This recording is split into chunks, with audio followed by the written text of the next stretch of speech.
मैं ये जो आज अटॉर्नी जनरल ऑफ पाकिस्तान ने कमीशन की फॉर्मेशन के हवाले से अपनी सबमिशन दी हैं, उन्होंने बड़ी अहम बातें की हैं। इस हवाले से आप भी बात करते रहते हैं। वो कहते हैं कि जनाब ये तो प्रॉक्सी वॉर चल रही है, अगर मामला करना है शुरू तो चीफ जस्टिस सजाद अली शाह से कर लें। आप जो है ये जो ब्रीफ केसेस गए थे मुबैना तौर पर कोयटा, उनकी बात कर लें। फिर आप ज़मीनों पर कब्जे की कोई वीडियो नहीं बनती। तो वो इशारा मियां नवाज शरीफ साहब की तरफ कर रहे थे कि ये बेसिकली उनकी प्रॉक्सी वार लड़ी जा रही है। आप इससे इत्तफाक करते हैं एतजाज हसन साहब?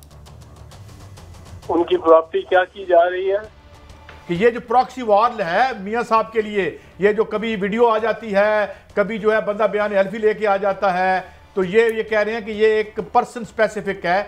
इशारा उनका मियां साहब की तरफ था। जी बिल्कुल ठीक कहते हैं। आप ये देखें, आप ये सोचें, एक जरा गौर करें काजी साहब कि कभी 70-75 साल माशाल्लाह हमारी मुमलिकत को चले हो गए हैं, और कभी इन 75 सालों में कितनी जमातें, सियासी जमातें हुई हैं यहाँ। मुस्लिम लीग बड़ी जमात रही है, फिर कभी कन्वेंशन बनी उसकी, कभी काउंसिल बनी उसकी, कभी जुनेजो लीग बन गई, फिर और जमातें बड़ी रही हैं जहाँ सोशलिस्ट जमातें, labour party, workers party, communist party, चलो वो बैन हो गई। बहुत सारी जमातें रही। कभी किसी एक जमात पे और उसके एक रूलिंग खानदान पे इतने ज्यादा दस्तावेजात, जाली दस्तावेज पेश हुए कभी अदालतों में। कभी कोलिबरी फॉन्ट पे, कतरी खत पे, वो ये है वो सारे सबूत जनाब स्पीकर, वो सबूत एक भी नहीं। हाथों की सफाई ऐसी है कि कागज दिखाई इस तरह पेश कर रहे हैं जैसा कागजात पेश कर रहे हैं, एक कागज नहीं पेश किया उसने। और ये आप ये एफिडेविट जो आ गया शमीम, राना शमीम का, अब कल आप बड़े मसले में थे कि वो है किधर एफिडेविट। मैं आपको बता सकता हूँ वो किधर है, किधर किस खास जगह में वो रखा हुआ है और क्यों रखा हुआ है। अच्छा एतजाज साहब, गुजारिश है कि जुल्फ़कार अली भट्टो साहब को भी फांसी हुई, मोहतरमा शहीद हुई, आसफ अली जरदारी तवील अरसा गिरफ्तार रहे और भी कहे, लेकिन जो वीडियो जज साहबान की आती है, मोहतरमा सुप्रीम कोर्ट के ऑनरेबल, यहाँ हाई कोर्ट के, लेकिन उसके ताने बाने नून लीग से बुने जाते हैं। क्या वजह है? ये अदारे सारे इनसे क्यों इतना खौफजदा है? ये ऑडियो वीडियो साकिब निसार साहब की आए, राना शमीम साहब आए, और कोई पार्टी इदारों पे अटैक नहीं करती। क्या इन्हें फ्री हैंड है इदारों की तरफ से? इनको बहुत बहुत खुली छूट मिली हुई है। मैं तो बड़े अरसे से कह रहा हूँ, अदलिया तो आपको कई दफा बताई है और बता रहा हूँ, फिर बता रहा हूँ कि जितने जज इन्होंने सुप्रीम कोर्ट के रिटायर को सेनेट में लिया है, एक को पीसीबी का चेयरमैन बनाया है, जबकि एक जज को, सुप्रीम कोर्ट के जज को क्रिकेट का क्या पता है। अगर वो बता दे शॉर्ट लेग कौन सी इस था, मकसूद सऊजान और AR कॉर्नेलियस मरहूम के अलावा कोई और इनमें से ये बता दे शॉर्ट लेग कौन सी होती है, थर्ड मैन कौन सा होता है, सिली पॉइंट कौन सा होता है, तो मैं पॉइंट कौन सा होता है, तो मैं समझूंगा कि कुछ तो जानते हैं। ये जानते नहीं कुछ भी क्रिकेट के बारे में। अच्छा सर, मैं फिर आपसे रहनुमाई चाहूंगा। गुजारिश मैंने ये की है जी, प्लीज प्लीज प्लीज। सदर पाकिस्तान लगा दिया सुप्रीम कोर्ट के जज को, उसने अगर मेहरबानी कुछ की तो उसको जो जजा भी मिली खूब। एक को फिर प्रेसिडेंट पाकिस्तान लगाना चाहते थे। ये सिर्फ सुप्रीम कोर्ट के जजेस की बात कर रहा हूँ। हाई कोर्ट पे जो नवाज़ात हुई हैं वो तो अनगिनत है, चेयरमैन ये चेयरमैन वो। अच्छा, अब सिर्फ सुप्रीम कोर्ट के जजेस की बात कर रहा हूँ। एक को, दूसरे को भी चाहते थे कि वो सदर पाकिस्तान बना दे, उसको वोट नहीं मिले तो उसको गवर्नर सिंध लगा दिया। तो ये रिटायर्ड जजेस पे इस तरह साइंटिफिक ये माइंड सेट को क्रिएट करते हैं। हर जज ये समझता है वो कुछ भी कितना ऑनेस्ट हो, कोई उसमें बुरी बात ना हो, कोई गलत ख्याल ना हो, कोई मोटिव ना हो, पर पीछे उसको रहता है एक ऐसी एटमॉस्फेयर में है कि ये शरीफ खानदान बहुत अच्छा है और हमारे जजेस के लिए तो बहुत ही अच्छा है। जनरल रिस्ट्रिक्टेड सी एनवायरनमेंट में रहते हैं, आपस में मिलते जुलते हैं, आपस में ही रहते हैं, तो वो उनकी ऐसी बना देते हैं कि जो बिल्कुल ठीक ठाक अनबायस्ड जज है, उसके इर्द गिर्द की एनवायरनमेंट ऐसी है कि ये कुछ ना कुछ फायदा पहुंचाएंगे। एक गुजारिश करने लगा हूं, सिर्फ ये एक तरफ ये कह रहे हैं इस ऑडियो की जिसका एफिडेविट और दूसरी चीजें बेसलेस हैं, ऑडियो मैच नहीं हुई, लेकिन रोजाना अदलिया में जाके गुफ्तगू की जाती है और अदारों की तजलील की जाती है। क्या आप समझते हैं इस एफिडेविट पर इतनी रोजाना हाई कोर्ट में होनी चाहिए या इतना एफिशिएंट है कि इसके ऊपर कमीशन बनाया जाए? सर कोई कमीशन बनाने की जरूरत नहीं है, इस पे कोई इस पे बहस की ज्यादा जरूरत नहीं है। या ये पेश करते हैं या नहीं पेश करते, जो डॉक्यूमेंट पेश ही नहीं हुआ उस पे बहस क्या हो सकती है? जो फाइल पे ही नहीं है डॉक्यूमेंट, उस पर किस तरह आप बहस कर सकते हैं? बाकी रही बात कि वो डॉक्यूमेंट है कहाँ और किस लिए था, इस पर्पज के लिए था ही नहीं कि वो यहाँ इस्तेमाल हो। वो तो डॉक्यूमेंट आपको मैं बता दूं, वो A1 फील्ड अपार्टमेंट की तलाशी दिलवा ले, उसमें से निकल आएगा मियाँ साहब के खास सेफ में जो सेफ रखा हुआ है, वो मियाँ साहब के लिए था, वो बना डॉक्यूमेंट मियाँ साहब ने उसको इस्तेमाल करना था। ऑडियो टेप जो उन्होंने जाली बनाई है साकिब निसार की, वो उस ऑडियो टेप के साथ उन्होंने इसको इस्तेमाल करना था वहाँ दिखाने के लिए कि पाकिस्तान में सारा निज़ाम और ख़ासकर जो अदालती निज़ाम है वो मेरे खिलाफ है, बड़ा सख्त खिलाफ है। चीफ जस्टिस कह रहा है उड़ा दूंगा, और ये चीफ जस्टिस की टेप पे रिकॉर्डिंग है और टेप के साथ एक चीफ जज की साथ ये बयान है कि उसके सामने भी ये बात उन्होंने दोहराई है। तो अगर इन्होंने ये दोहराई है एक दफा फिर, तो इसकी तस्दीक हो जाती है इस टेप की। उनको नहीं ये पता था कि टेप को पहले ही समा टीवी उसको जबा कर देगा, उसको तबाह कर देगा। या यहाँ से टेलीविजन वाले जो है जब वो एनालिसिस करेंगे तो वो लफ्ज जोड़े में लफ्ज जोड़ के, जिस तरह स्क्रैबल की गेम होती है, ये स्क्रैबल की गेम, उस तरह वो लफ्ज जोड़ के और वो एक टेप बना ली है। और वो आवाज अगर साकिब निसारी की लगती है तो वो बनाने की भी जरूरत नहीं, वो उठाई अल्फाज उसमें से उनकी तकरीरों से है। तो ये इनको पता नहीं था कि ये अब ये घबराते हैं उस एफिडेविट से। पाकिस्तान में जिस तरह एक शरीफ आदमी अगर लाइसेंसी वेपन भी ले ले, पिस्तौल ले ले लाइसेंस वाला, तो वो अपनी अलमारी में रख के उस पिस्तौल से ही डरता रहता है। अब ये उस एफिडेविट से डर रहे हैं, मियाँ साहब भी डर रहे हैं। जो एफिडेविट इन्होंने बनवाया है नोटरी पब्लिक, आप देखें ये लंदन में इस्तेमाल करने के लिए था सिर्फ, ये मेरी बात जरा सुन लें, ये सिर्फ लंदन में इस्तेमाल करने के लिए था, वरना ये तो यहाँ पाकिस्तान में नोटरी पब्लिक नोटराइज करा लेते हैं।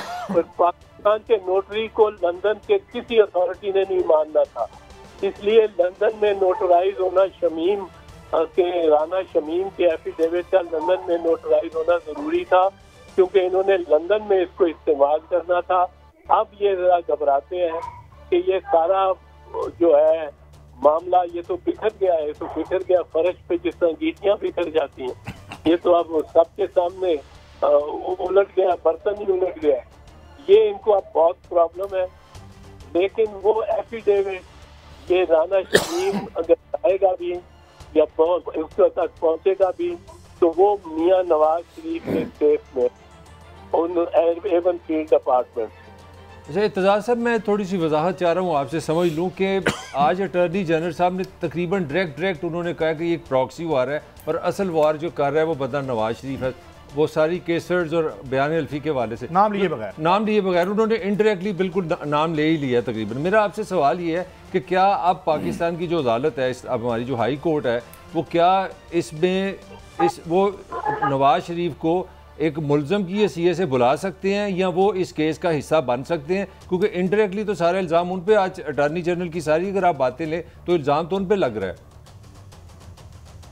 सर ये अटॉर्नी जनरल ने लगाया है ना, जज साहब कहेंगे तो तब मैं मानूंगा, तब बात तब बनेगी उससे कुछ बात। मगर जज साहब कर सकते हैं, अगर वो चाहें तो बुला सकते हैं या उनको शामिल कर सकते हैं इस मुकदमे में।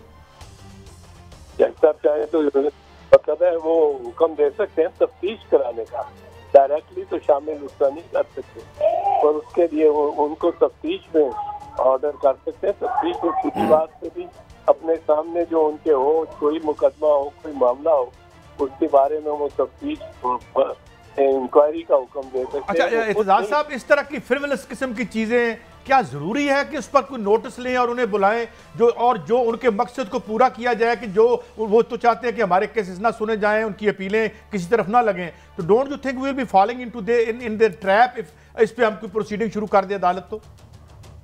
हाँ नहीं, वो तो अटॉर्नी जनरल साहब ने कुछ सही समझा होगा तो किया होगा, मैं उनकी तरफ से नहीं बात कर सकता, लेकिन ये है कि वो तो चाहते हैं अगर हमारे हक में ना हो तो कम से कम डिले हो जाए, और डिले हो रही है। This case should have proceeded street and fast. कोई ये नहीं कि इतने दिन दिए और इतने दिन दिए। आपके पास डॉक्यूमेंट नहीं है, अगर आपके पास डॉक्यूमेंट नहीं है और आप तस्लीम करते हैं कि आपने ये कहा है, वो जब तस्लीम कर रहा है राना शमीम कि मैंने ये कहा है, तो ये जो कुछ एफिडेविट में आया और जिस तरह ये रिपोर्ट हुआ है मनोहन अखबार में, उसको वो तस्लीम कर रहा है, अडॉप्ट कर रहा है। अच्छा एतराज साहब, गुजारिश ये है कि आपको याद होगा एक पाकिस्तान का सबसे बड़ा अखबार है जंग, आप उनकी तरफ से कंटेम्प्ट में पेश हुए थे, मुझे याद है। तो उस वक्त तो जज साहब टाइम ही नहीं दे रहे थे, वो कहते थे रोजाना हेयरिंग करनी है, और आपने उसको बड़ी बात करके वो मामले को टैकल कराया था। इधर टाइम पे टाइम दिया जा रहा है उनको ताकि जेर बहस रोजाना अदलिया को टारगेट किया जाए। क्या ये मुनासिब तरीका है? मैं क्या कह सकता हूँ, पर ये टाइम ले जाते हैं जी, ये टाइम, ये इनके पास बड़े अरबे होते हैं, और ये अरबों के साथ ये टाइम इस तरह ऐसे ड्रामाई अंदाज में ये होता है ये खानदान, कि आपने देखा कि कितने बीमार थे मियाँ साहब जाते और कितने बीमार थे, और आप हेल्दी वेल्दी एंड फाइन नजर आते हैं। अच्छा इत्तेज़ाज़ साहब, एक जो राय से खबर आ रही है कि साकिब निसार साहब के पास एक चैनल ने कहा है कि चीफ जस्टिस सजाद अली शाह के खिलाफ जो साजिश रची गई थी, बनाई गई थी, उस हवाले से भी अंदर की कोई खबरें हैं। तो अटॉर्नी जनरल कह रहे हैं कि भाई अगर आपने करना है तो पीछे से शुरू कर लें। तो डू यू थिंक कि ये केसेस भी आ सकते हैं? हमला किसने करवाया था, किसने ब्रीफ केस भेजे थे, ये क्या 2 नंबरी थी, ये हो सकता है, खुल सकता है, या बस ये इस तरह just for the sake of media consumption है?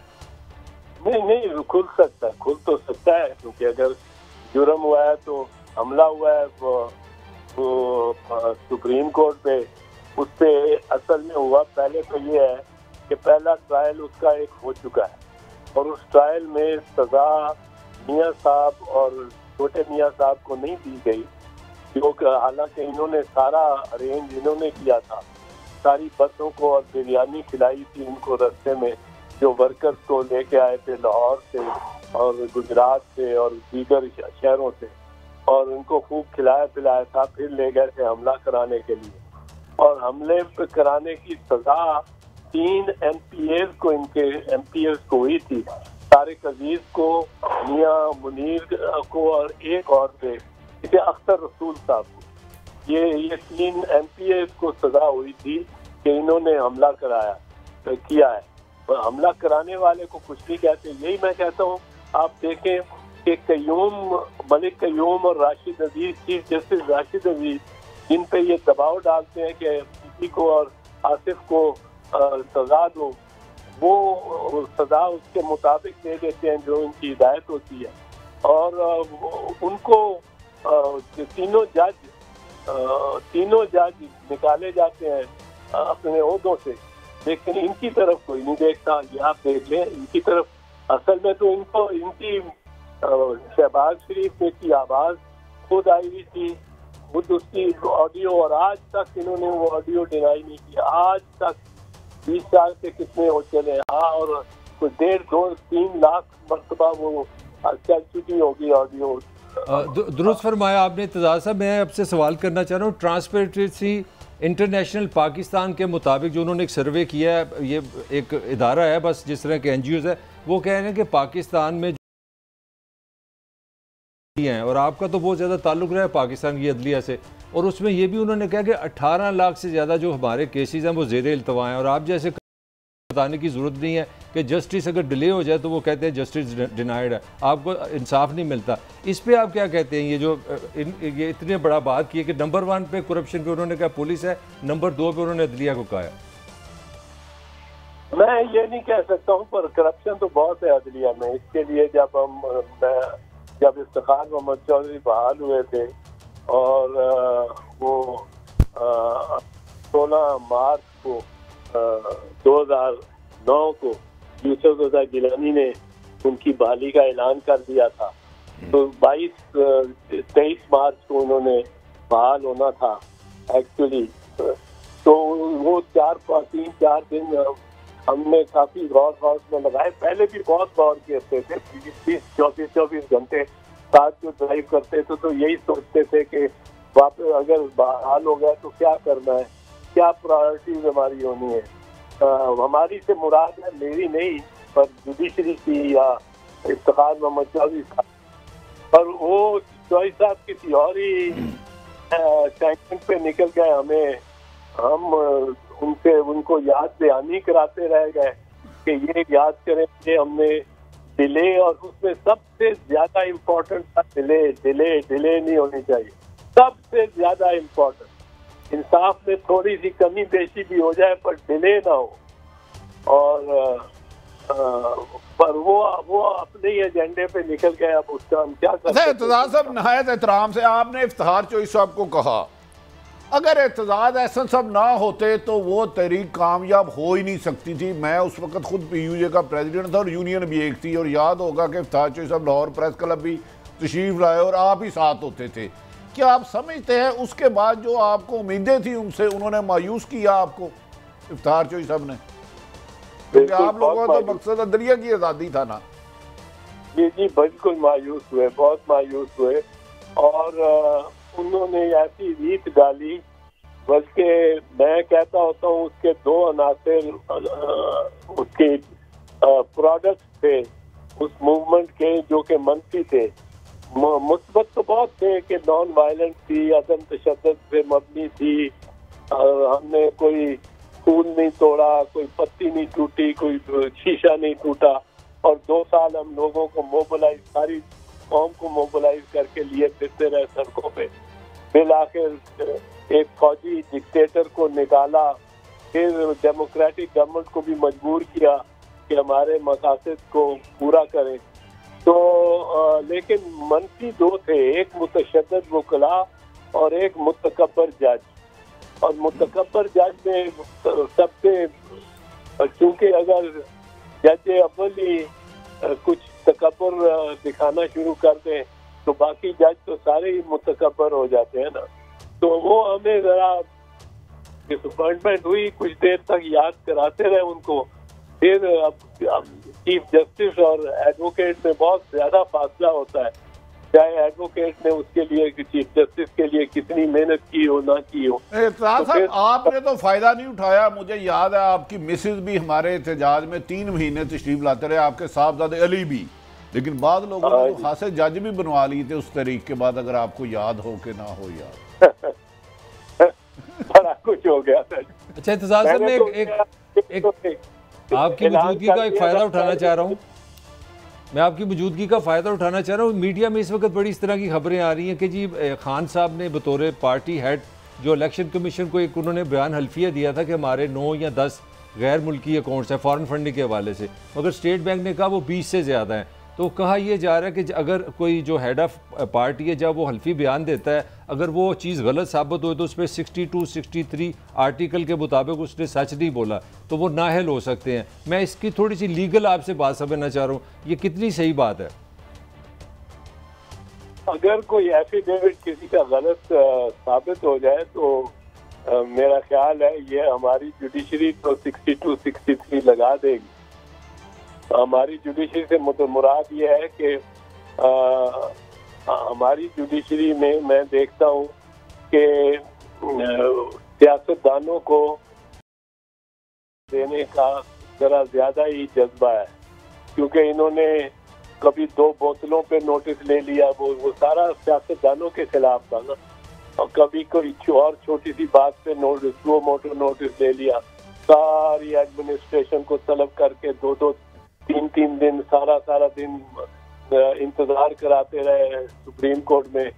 सिंध का आईजी भी पहुंचा हुआ है और डीआईजी भी पहुंचा हुआ है, और ये हमारी जुडिशरी के में एक सियासतदानों के बारे में वैसे ही तसव्वुर है, आसानी से उनका बन जाता है कि ये 62-63 के खिलाफ वर्जी करते हैं। हालांकि ऐसे भी चीफ जस्टिस हुए हैं जिन्होंने फॉल्स एफिडेविट दिए थे, गलत एफिडेविट दिए थे कि उनके कोई पहले प्लॉट नहीं है और सरकारी प्लॉट लिया नहीं, और फिर एफिडेविट दे के सरकारी प्लॉट ले लिया एक और। तो ये इस किस्म के, और फिर एक कहलाते थे एफिडेविट जजेस, 50 और 60 और 70 के अशरे में जो जज बनते थे वो अपनी डेट ऑफ बर्थ, अगर वो इंडिया से हिजरत करके आए होते थे तो डेट ऑफ बर्थ वो कहते थे कि जी हमारी गुम गई, वो स्कूल को में आग लग गई, राइट्स हो गए, तो वो फिर उनको अपनी इजाजत दी जाती थी कि वो अपनी डेट ऑफ बर्थ एक दफा लिख दें, रजिस्ट्रार को बता दें।